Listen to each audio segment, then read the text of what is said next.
تو اللہ تعالیٰ جل شانہ نے قیامت کے دن کی قسم کی تو ساتھ نفس لوامہ کی بھی قسم کی۔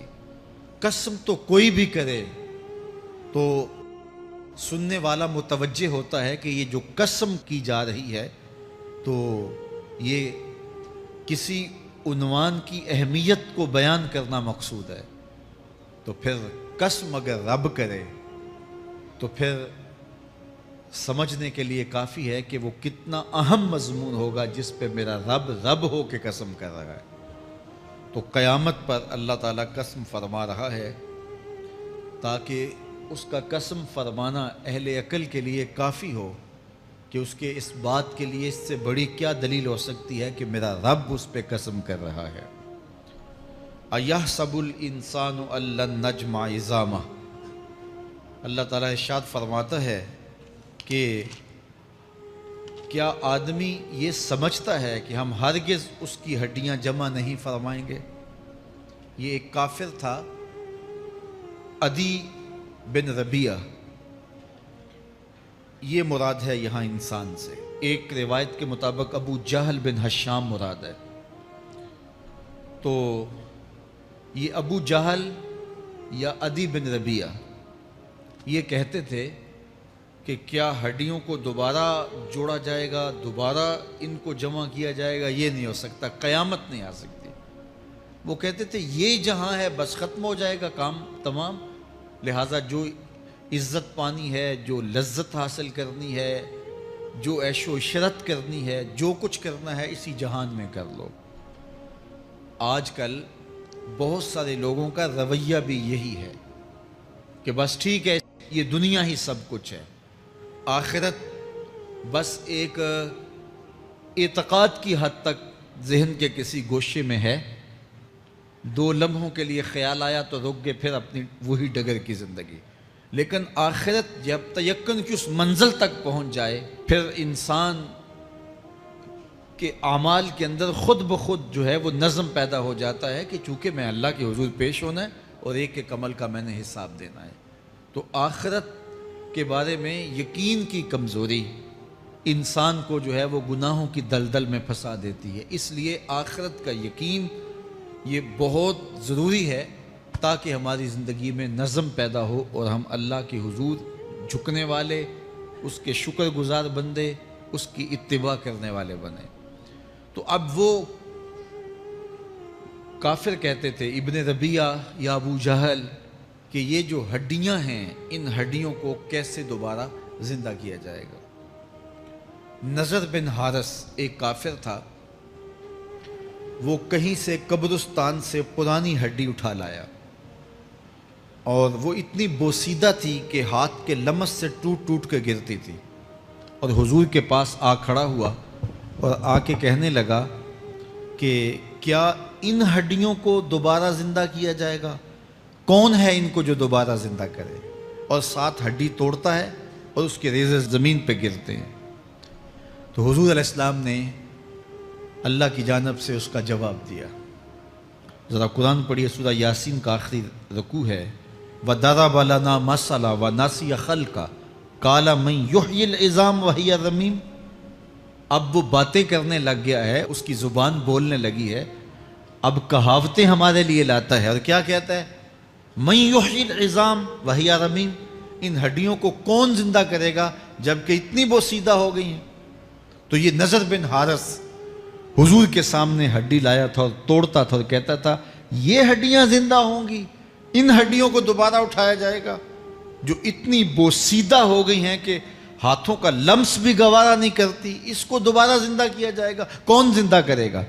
جواب سنو، قُلْ يُحْيِيهَا الَّذِي أَنشَأَهَا أَوَّلَ مَرَّةٍ، اے محبوب فرما دیجئے اب تو ہڈیاں موجود ہیں، جب ہڈیاں بھی نہیں تھیں تو جس رب نے انسان بنایا ہڈیوں کو جوڑ کے نہیں بنا سکتا؟ اب تو میٹیریل موجود ہے، جب میٹیریل بھی موجود نہیں تھا۔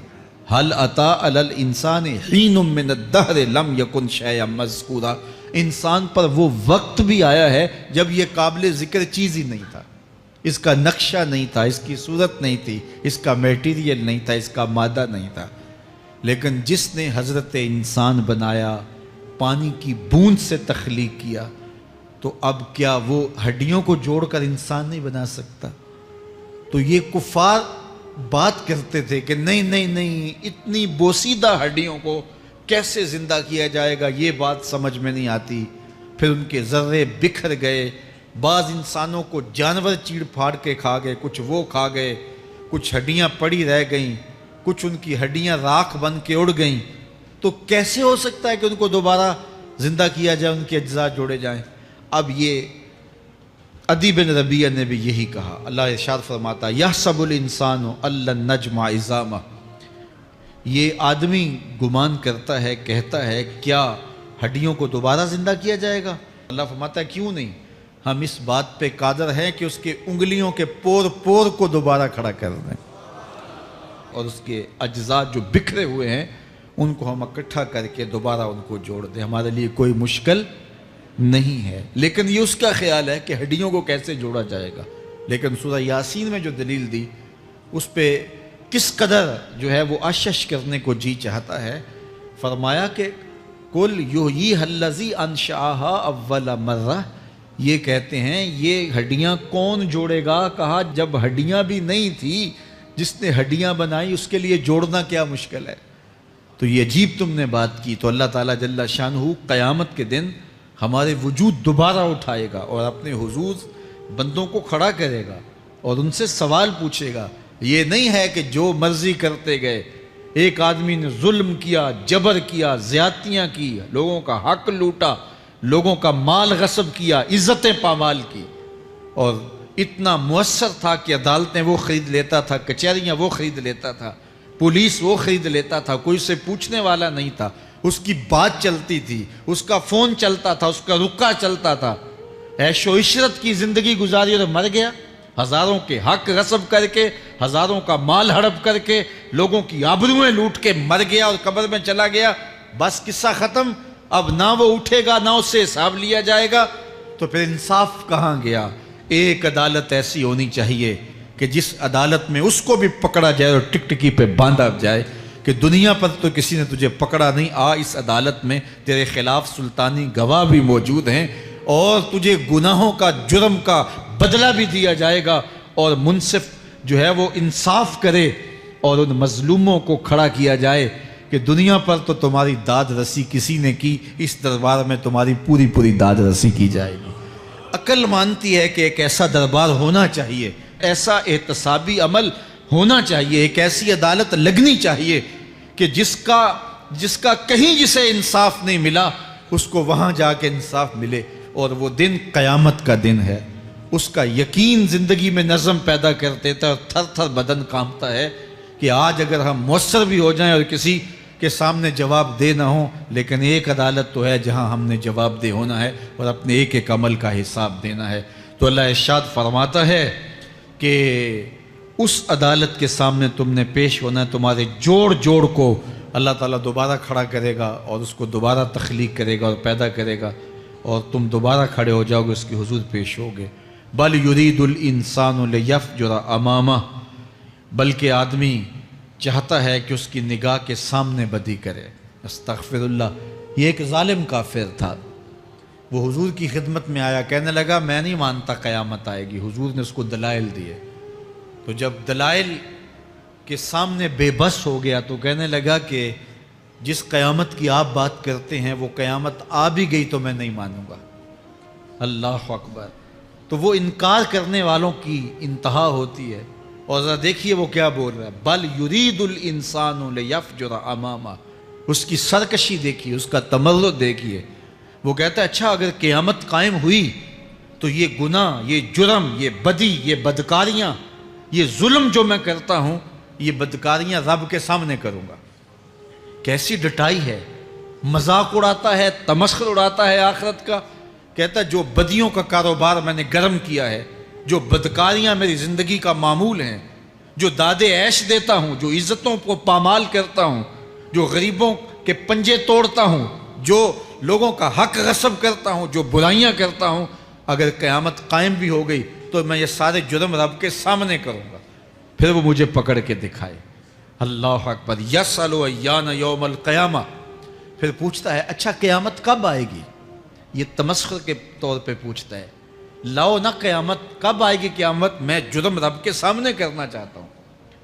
اللہ اکبر۔ اب جواب سنیے، اب لفظوں کا ترجمہ اس زور سے کیا ہی نہیں جا سکتا جس زور کے لفظ ہیں۔ وہ کہتا ہے قیامت کب آئے گی، میں تو یہ جرم رب کے سامنے کرنا چاہتا ہوں، کوئی قیامت نہیں ہے، مذاق اڑاتا ہے، قیامت کب آئے گی؟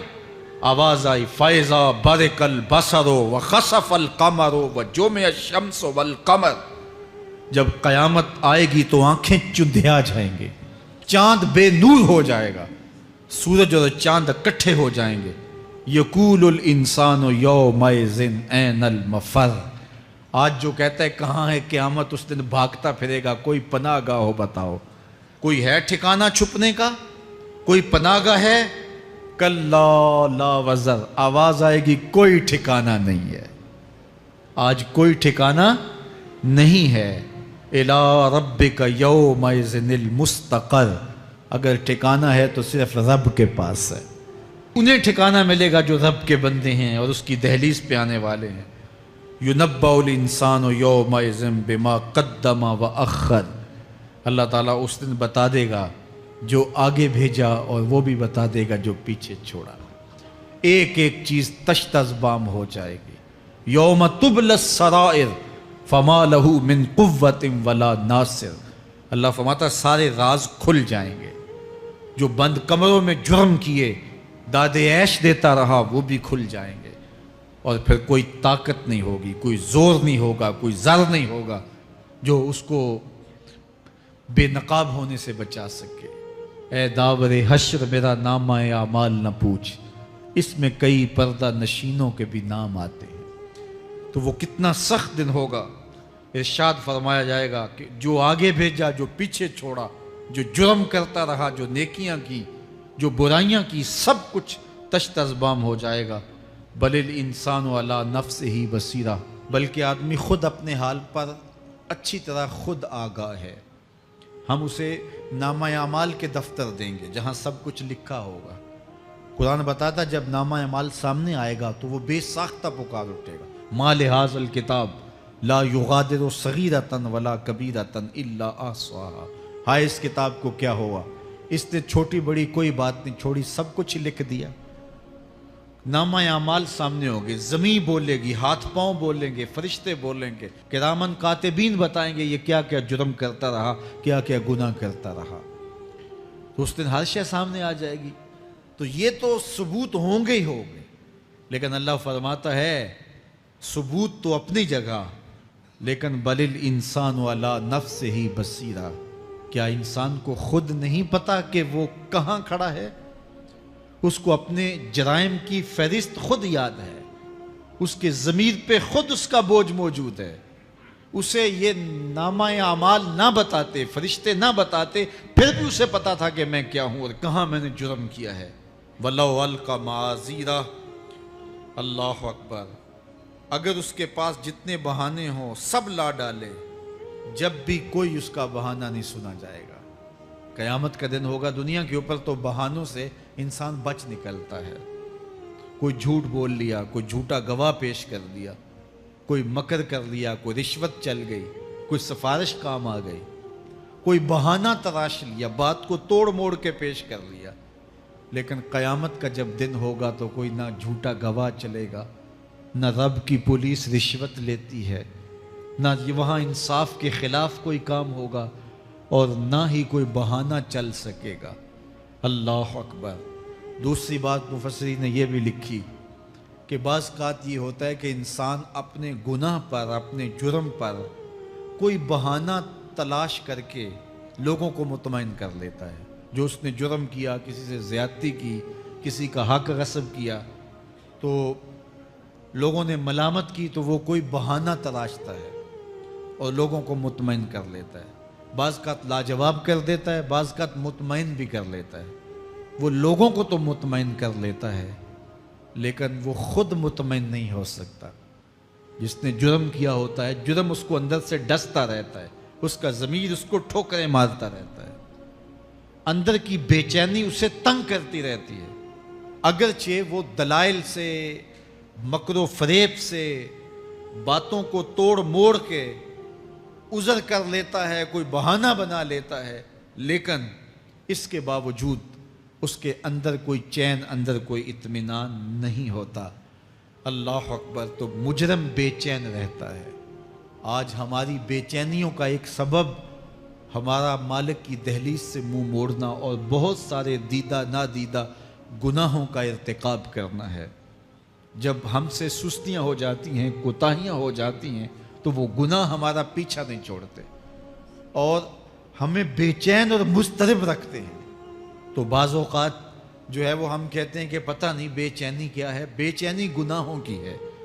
گناہ طبیعت میں بے چینی پیدا کر دیتا ہے، سکون نہیں آنے دیتا۔ اطمینان کی دولت چھن جاتی ہے جب کوئی شخص گناہ کرتا ہے، اور یہ لازمی نہیں ہے کہ وہ کسی کا حق غصب کرے، اس نے کسی کی عزت ہی پامال کی ہو، اس نے کسی کی آبرو پہ حملہ کیا ہو۔ اگر نماز چھوڑی ہے تو بے چینی یہ بھی کم نہیں ہے، یہ رب کی نافرمانی ہے۔ اگر اس کی نظر بھٹکی ہے تو یہ بھی کم بے چینی نہیں دیتی۔ اگر اس کا خیال بہکا ہے، اس نے زبان سے کسی کو دکھ دیا ہے، اس نے کسی کے لیے سب و شتم کا انداز اختیار کیا ہے، گالی گلوچ کا رنگ اختیار کیا ہے، تو پھر کیا ہوا کہ یہ بے چینی اندر کو توڑتی رہتی ہے۔ انسان چلتا پھرتا ہے لیکن اسے طمانیت نہیں ملتی، اسے سکون نہیں ملتا۔ سکون کب ملے گا؟ سکون تب ملتا ہے جب کسی سے زیادتی کی ہو تو اس سے جا کے معافی مانگ لی جائے، اور اس لجاجت کے ساتھ معافی مانگی جائے کہ وہ مجبور ہو جائے معاف کرنے پہ، تو پھر اندر طمانیت اتر جاتی ہے۔ اگر رب کی نافرمانیاں کی ہیں تو لیلۃ القدر کے دامن میں اس سے معافی مانگ لو، اتنی لجاجت سے معافی مانگو، اس قدر رو کے معافی مانگو، ترلے منت پہ اتر آؤ، ہاتھ جوڑو، آنسو بہاؤ، چیخو، چلاؤ، رو، اس کی دہلیز سے لپٹ جاؤ، اس سے اپنے گناہوں کی معذرت کرو۔ جب مالک نے معاف کر دیا، اندر کی ساری بے چینیاں مٹ جائیں گی، دل کو قرار مل جائے گا، دل کو تسکین نصیب ہوگی۔ تسکین اس کی دہلیز سے تمہیں ملے گی، یہ اندر سے پھوٹتی ہے، باہر سے نہیں آتی ہے۔ تسکین کے قافلے اندر ہی اترتے ہیں، اندر سے اس کے سوتے پھوٹتے ہیں، اس کے چشمے پھوٹتے ہیں۔ ہم باہر سے ڈھونڈتے ہیں، باہر سے تسکین نہیں ملتی، یہ اندر سے آئے گی۔ اس لیے اس دل کے اوپر لگے ہوئے میل کچیل کو، غلاظت کو دور کر لو اور کھرچ دو دل کے اوپر پڑے ہوئے جتنے بھی زنگ ہیں، تو پھر نتیجہ کیا ہوگا؟ دل ستھرا ہوگا، مصفا ہوگا، مزکا ہوگا، تو پھر دل پر نور ہوگا، تو پھر آپ کو زندگی گزارنے کا لطف اور سرور اور مزہ آنے لگ جائے گا۔ تو انسان جب دلیلیں تراشتا ہے، اس سے بعض اوقات اپنے آپ کو بھی مطمئن کرنے کی کوشش کرتا ہے، اوروں کو بھی مطمئن کر لیتا ہے، لیکن حقیقت میں اطمینان نہیں ہوتا، وہ بے چینی ہوتی ہے۔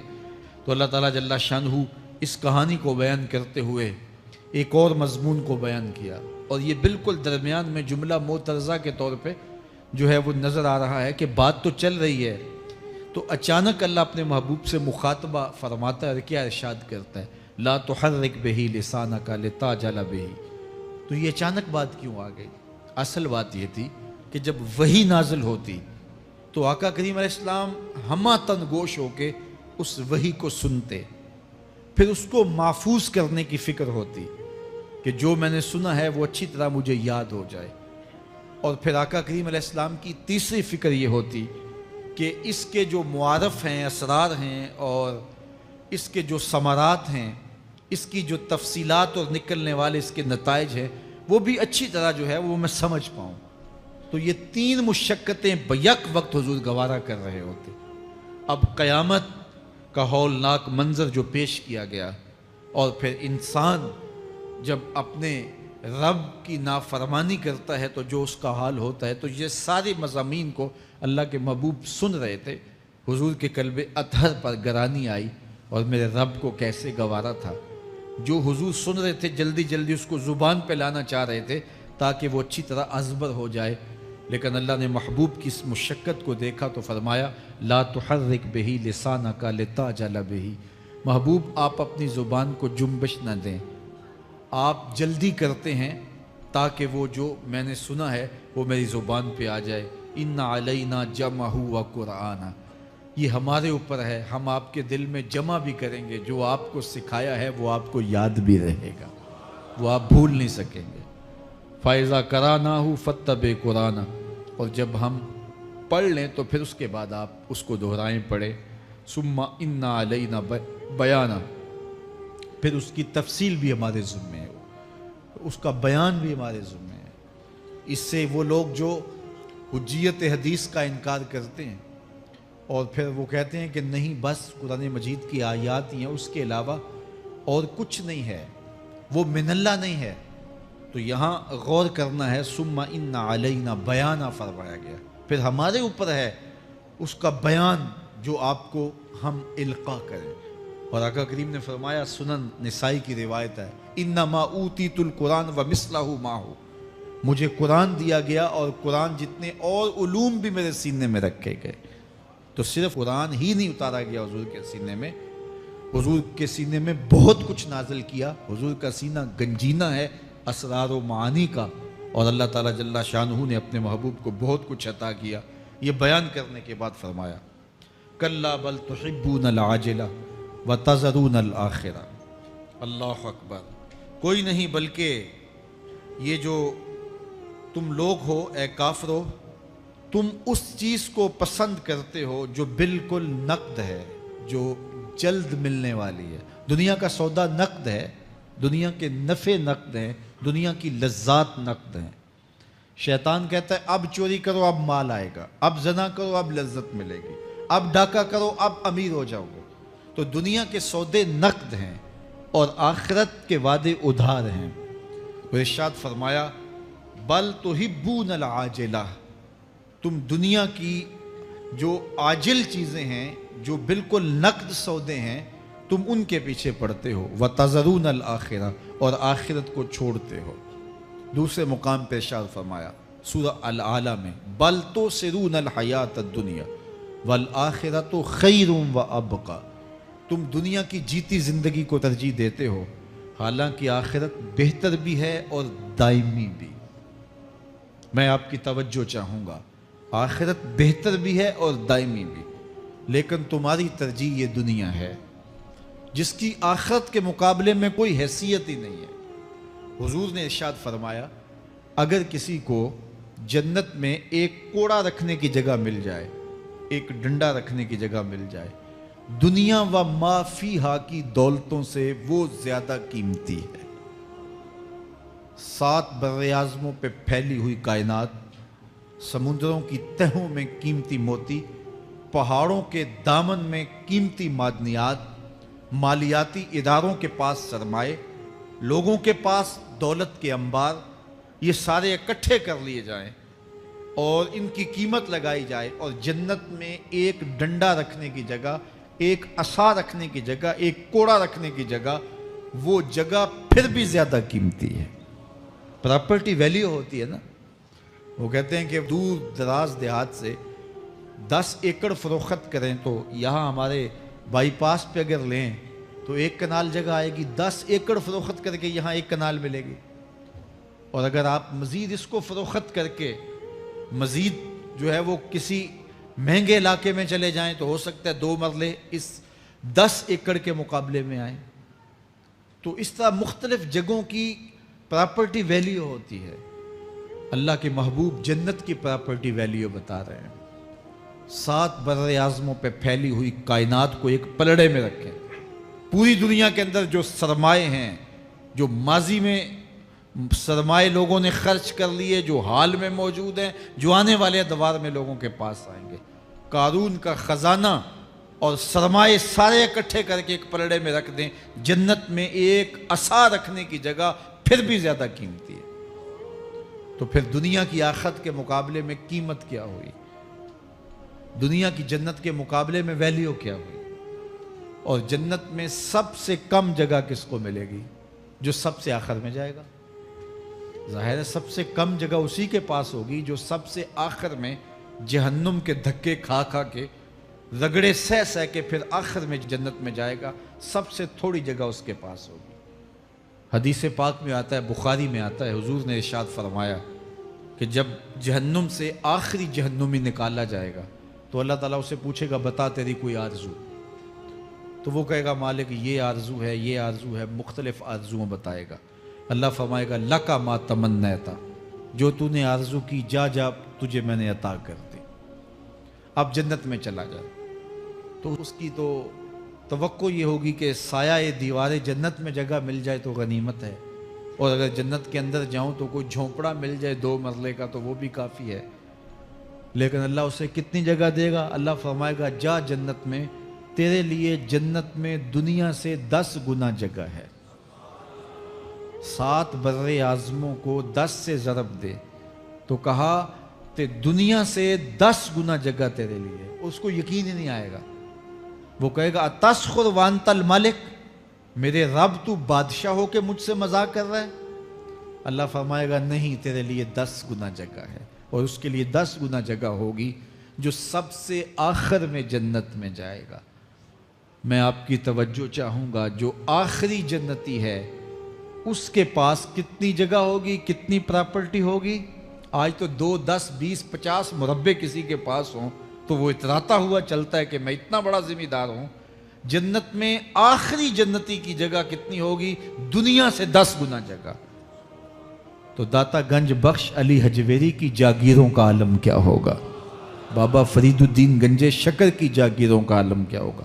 پھر اصحاب رسول کی جاگیروں کا عالم کیا ہوگا؟ قیمتی کتنی جگہ کہ ایک ڈنڈا رکھنے کی جگہ مل جائے، دنیا و ما فیہا سے وہ قیمتی، اور وہ قیمتی جگہ دنیا سے 10 گنا جگہ اس کو دی جائے گی جو سب سے آخر میں جائے گا۔ تو مجھے بتائیے اس سے بڑا بے وقوف کوئی ہے جو آخرت کو برباد کر کے دنیا کا سودا کرتا ہے؟ بل توسرون الحیات الدنیا والآخرۃ خیر و ابقا، کہا آخرت بہتر بھی ہے اور دائمی بھی ہے، نہ ختم ہونے والی زندگی ہے۔ تو یہاں بھی ارشاد فرمایا کلا بل تحبون العاجلہ وتذرون الآخرہ، تم نقد کے پیچھے دوڑتے ہو، آخرت جو ادھار ہے اس کی پرواہ نہیں کرتے ہو۔ یہ نقد تمہیں مل بھی جائے، پہلی تو بات ہے ملتی نہیں ہے، دنیا تمہارے آگے بھاگتی ہے اور تم پیچھے بھاگ رہے ہو۔ کچھ حصہ تمہیں مل بھی گیا تو وہ کتنے سالوں کے لیے؟ 60 سال 70 سال، یہ تو بڑی لمبی زندگی ہیں۔ ہمارے ہاں 45 سال ایوریج نکالی گئی ہے۔ 60 سال بھی کوئی جی لے، 70 سال بھی کوئی جی لے، کیا حیثیت ہے آخرت کے مقابلے میں؟ آخرت کا ایک دن یوم حشر قرآن بتاتا ہے 50,000 سال کا ہوگا۔ 50 سال کا نہیں، 50-100 سال کا نہیں، 50,000 سال کا ایک دن۔ پھر اس کے بعد نا ختم ہونے والی زندگی، مینڈے کی شکل میں موت کو بھی ذبح کر دیا جائے گا، موت کو بھی موت آ گئی، اب موت نہیں ہے، نا ختم ہونے والی زندگی۔ اور جو جنت میں چلا گیا سب سے آخر میں جانے والے کی یہ جائیدادیں۔ تو اصل زندگی تو آخرت کی زندگی ہے۔ کلا بل تحبون العاجلہ وتذرون الآخرہ، یہ تو ایک سودا ہے۔ اب اللہ تعالیٰ ایک اور چیز بتا رہا ہے، ذرا غور کیجئے۔ دنیا کی محبت دل میں ایسی پیدا ہو گئی کہ ہمیں سال کے بعد ماہ سیام میں مسجد میں آنا نصیب ہوتا ہے، اور ہم اپنی ہی دنیا میں مگن ہیں کہ یہی دنیا سب کچھ ہے۔ یہ کائنات بھی دیکھو، میرا رب بیان کر رہا ہے وجوہ یومئذ ناظرہ الی ربہا ناظرہ۔ وہ دن جب آئے گا تو جب بندے اس کے حضور حاضر ہوں گے جنہوں نے اپنی زندگی حزم و احتیاط سے گزاری ہوگی، رب کی اتباع میں، فرما برداری میں، اس کے حکموں کو پورے کرتے بسر کی ہوگی، پھر ان کو صلہ کیا ہوگا؟ اللہ فرمایا کچھ چہرے ہوں گے جو تر و تازہ ہوں گے، کھل کے گلاب ہو جائیں گے، چہرے منور اور تابہ ہوں گے۔ یہ اتنے کھلے کیوں ہوں گے، چہرے گلاب کیوں ہوں گے؟ الی ربہا ناظرہ، اس لیے کہ رب کا دیدار نصیب ہوگا۔ رب کا دیدار نصیب ہوگا تو چہرے کھل جائیں گے اور چہرے شگفتہ ہو جائیں گے، چہرے تر و تازہ ہو جائیں گے۔ یار کوئی پرانا دوست مل جائے اور آپ سخت صدمے کے ماحول میں ہوں تو اچانک اسے دیکھ لیں تو آپ کا چہرہ کھل جاتا ہے اور آپ کا چہرہ گلاب بن جاتا ہے، تو پھر کیا منظر ہوگا؟ دنیا کے تھکے ہوئے لوگ، جنگوں کے ستائے ہوئے لوگ، بدر، احد، حنین اور کربلا کی سختیاں گوارا کیے ہوئے لوگ، تہجد کے اندر لمبا قیام کر کے راتوں کی تنہائیوں کے تھکے ہوئے لوگ، حلال کھایا حرام نہیں کھایا اور دنیا سے پیچھے رہ گئے، دنیا آگے چلی گئی اور یہ حلال کی تلاش میں بظاہر پیچھے رہ گئے۔ گھر والے بھی تانے دیتے ہیں کہ تم تو پیچھے رہ گئے، دنیا کہاں چلی گئی، تمہارے رشتہ دار کہاں چلے گئے۔ تانے اور تانوں تشنی کے برستے تیر سہے ساری زندگی گزار دی۔